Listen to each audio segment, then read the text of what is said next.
मतलब मेरे को समझ में नहीं आ रहा 10,000 किलोमीटर पे इतने टायर घिसने चाहिए। ये हॉर्न ने इतना दुख दिया है मेरे को, मैं क्या ही बताऊं भाई। अगर मैं ध्यान नहीं देता तो ब्रेक लाइट भी गई थी मेरी। जब मैं मनाली से चला था तो मैंने आपको बताया था यहाँ पे कुछ मेरा लीकेज का इशू आ रहा था इंजन ऑयल का। ये क्यों हो रहा है और हो भी रहा है तो फिर कंपनी पे जानी चाहिए बात। इस चीज़ से बहुत डिसअपॉइंट हूँ मैं। होंडा की चीज़ मैंने इसीलिए ली ताकि मेरे को प्रॉब्लम्स ना फेस करनी पड़े। बट तो इसको अगर बाइक को ले रहे हो आप ना सस्ती सर्विस समझ के तो बिल्कुल मत लेना, बहुत महंगी सर्विस होने वाली है। इसकी जो पहली दूसरी सर्विस भी हुई है ना वो। तो सभी को नमस्कार और स्वागत है एक और ब्रांड न्यू ब्लॉग में। भाई इतनी मुश्किल से एक तो सुनसान जगह ढूंढी है आज की वीडियो के लिए। जैसे कि मेरी बाइक 10,000 किलोमीटर चल चुकी है तो उसका एक ओनरशिप रिव्यू शूट करना था मेरे को। करते भाई आज की वीडियो को स्टार्ट। लोग पता नहीं शोर मचा रहे हैं वहाँ पे यार, बड़ी दुविधा है यार। तो सबसे पहले बात करेंगे भाई जो भी प्रॉब्लम्स मेरे को फेस करनी पड़ी इस बाइक को 1 साल यूज करने में और 10,000 किलोमीटर में क्या क्या दिक्कतें आई वो सब मैं बताऊंगा आपको। पिछला जो रिव्यू मैंने बनाया था वो 6,000 किलोमीटर पे बनाया था एंड ये वाला 10,000 पे बना रहे हैं। तो सबसे पहले अपन बात करते हैं भाई गाड़ी के टायर्स की। मतलब मेरे को समझ में नहीं आ रहा 10,000 किलोमीटर पे इतने टायर घिसने चाहिए, क्योंकि इन टायरों की हालत देखो भाई आप। ये देखो, ये आगे वाला तो स्पेशली बहुत ही ज़्यादा घिस चुका है एज़ कम्पेयर टू पीछे वाला। ये देखो पीछे वाले में तो फिर भी अभी थ्रेड्स बचे हुए हैं, पर ये टायर मतलब उतना कुछ खास है नहीं यार। कंपनी की तरफ से जो आ रहा है बिल्कुल खत्म हो गया 10,000 किलोमीटर पे। और ये वाला तो बिल्कुल ही यार, इसका तो बुरा ही हाल है। इसमें तो देखो ये लाइंस भी दिखने लग गई। इसकी जो लाइंस होती है ना, आगे वाला टायर मेरा ज़्यादा घिसा है एज कम्पेयर टू पीछे वाला। पहला नेगेटिव तो मेरे को यही लगा है, कंपनी की तरफ से उतने कुछ खास टायर मिलते नहीं इसमें। सो अब करते हैं दूसरे नेगेटिव पे बात, जो कि मैंने सॉर्ट आउट कर लिया है। ये हॉर्न ने इतना दुख दिया है मेरे को, मैं क्या ही बताऊँ भाई। और कोई बात नहीं भाई, मैंने बड़ा हॉर्न लगवा दिया इसमें। क्रेटा से 2 हॉर्न उखाड़ के मैंने 2 हॉर्न लगवा दिए, क्योंकि हाईवे से बड़ी दिक्कत होती है यार। छोटे हॉर्न बड़े ट्रक वाले सुनते नहीं ना, ये बड़े हॉर्न रहते हैं ना तो इससे पता चलता रहता है कि भाई पीछे कोई आ रहा है। ये मतलब अपनी खुद की सेफ्टी के लिए है। वैसे शहर में उतना कुछ खास बजाता नहीं हूँ मैं, झूठ बोलना वैसे बजाता बहुत हूँ। तो अब करते हैं भाई थर्ड नेगेटिव की बात, तो वो है ये टॉप रैक। वैसे है तो गाड़ी का हिस्सा, लेकिन ये मैंने आफ्टर मार्केट लगवाया है जाना का।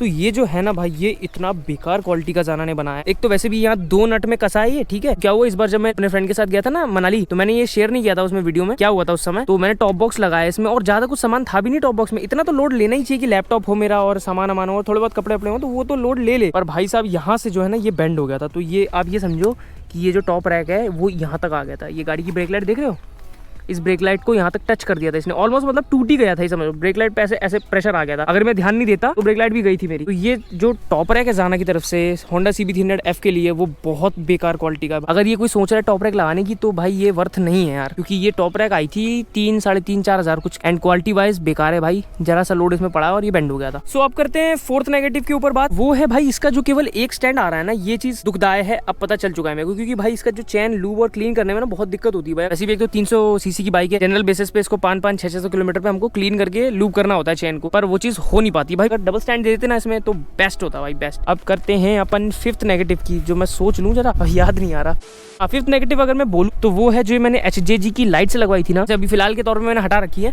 3800 की लाइटें लगवाई थी, पर बेकारी क्वालिटी की है वो, क्योंकि राइट साइड वाली जो लाइट थी उसमें उसकी 3 लाइट्स बंद हो गई। वैसे 9 LEDs होती हैं उस एक लाइट में, तो उन 9 LEDs में 3 बीच की नहीं जल रही थी। पता नहीं कैसे भाई, एक ही बार यूज़ किया मैंने, 1 महीना यूज़ किया, उसमें ये हाल हो गया। और अगर आप वारंटी वाली लाइट से लोगे मैट डॉग की तो फिर वो स्टार्टिंग ही 5-6 हज़ार से स्टार्ट होगा। इतना बजट था नहीं मेरा, और हर किसी का नहीं होता भाई 5-6 हज़ार एकदम से लाइट पे लगाने का। 3-4 हज़ार में आपको ऐसी बेकार क्वालिटी मिल रही तो मैं क्या ही बताऊँ भाई। एंड अब करते हैं अपन 6th नेगेटिव की बात। तो इस बार आपने नोटिस किया होगा जब मैं मनाली से चला था तो मैंने आपको बताया था यहाँ पे कुछ मेरा लीकेज का इशू आ रहा था इंजन ऑयल का।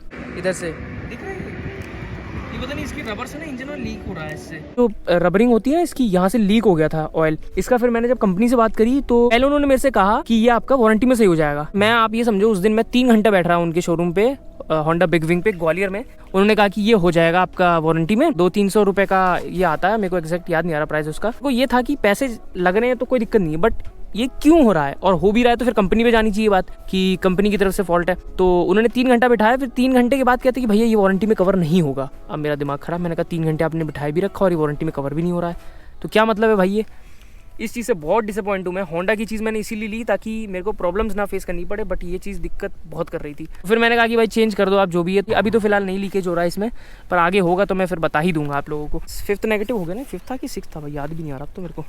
सो अब करते हैं भाई 7th नेगेटिव के ऊपर बात। तो वो है इसकी सर्विस का सिस्टम। मेरे को समझ में नहीं आया यार। इस बार मेरी थी इसकी 3rd सर्विस करनी। अब मुझे लगा था कि 3rd सर्विस तो फ्री होती है, और यूजुअली 3rd सर्विस फ्री होती है हर किसी की।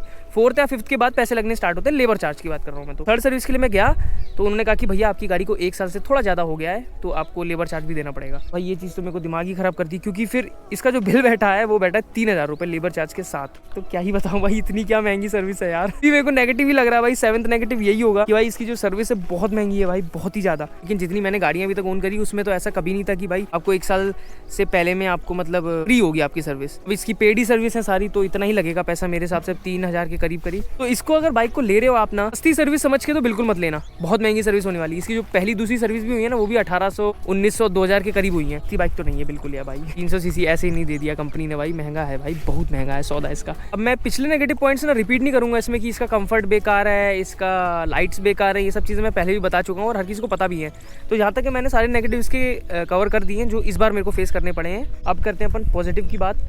तो पॉजिटिव भी बता ही देता हूँ भाई, वही अपना पावर पिकअप इसकी बहुत मस्त है भाई। और माइलेज की बात करें तो माइलेज मेरे को अराउंड ये समझ लो 30 से 35 के अराउंड मिल रहा है हाईवेज पे, एंड सिटी में 30 के अराउंड। हाईवेज पे निकल जाओगे तो 35 से भी ऊपर स्ट्रेच कर सकते हो आप। अब ये समझ लो इसकी अगर फुल टंकी कराई आपने 14.1 लीटर की टंकी इसकी, तो वो चल जाएगी एग्जैक्ट 500 किलोमीटर। मैं देख चुका हूँ भाई, यहाँ से मैं फुल टंकी करके गया था और मैं इंदौर पहुंचने के बाद भी मतलब इसकी 1.5 लीटर रिजर्व लग गया था ये सब। एंड एक चीज़ नोटिस करी इसमें मैंने, जो मैंने पहले भी बताया कि इस बाइक में ना ब्रेकिंग जब आप करते हैं तो आपको ना उतना कुछ खास मतलब कॉन्फिडेंस नहीं आता कि गाड़ी रुक जाएगी। बट ये चीज़ ना मेरे फ्रेंड ने भी कही है कि भाई रुकती बहुत अच्छी है गाड़ी, इसकी ब्रेकिंग अच्छी बहुत है बट फील नहीं होती उतनी अच्छी। हल्केपन की वजह से ऐसा लगता नहीं है कि रुक पाएगी भाई ये तुरंत। तो मेरे ख्याल से अब मैंने सारे पॉइंट्स कवर कर ही दिए हैं मेजरली। होप सो आपको वीडियो इन्फॉर्मेटिव लगी हो। तो ये था मेरी बाइक का ओनरशिप रिव्यू आफ्टर 10,000 किलोमीटर और 1 साल बाद। मैं तो संतुष्ट हूँ भाई गाड़ी से। मैंने सोचा था कि इतना तो रहेगा ही रहेगा, पर वही ये छोटी मोटी चीज़ें जैसे सर्विस कॉस्ट और ये सब चीज़ें थोड़ी मतलब मेरी एक्सपेक्टेशन से ज़्यादा ही है। पर कोई बात नहीं भाई, इसकी पावर परफॉर्मेंस और इसका जो मजा है ना इस बाइक को चलाने का, वो उस चीज़ को ना कवर अप कर देती है। चलो करते हैं इस वीडियो को यहीं पे एंड।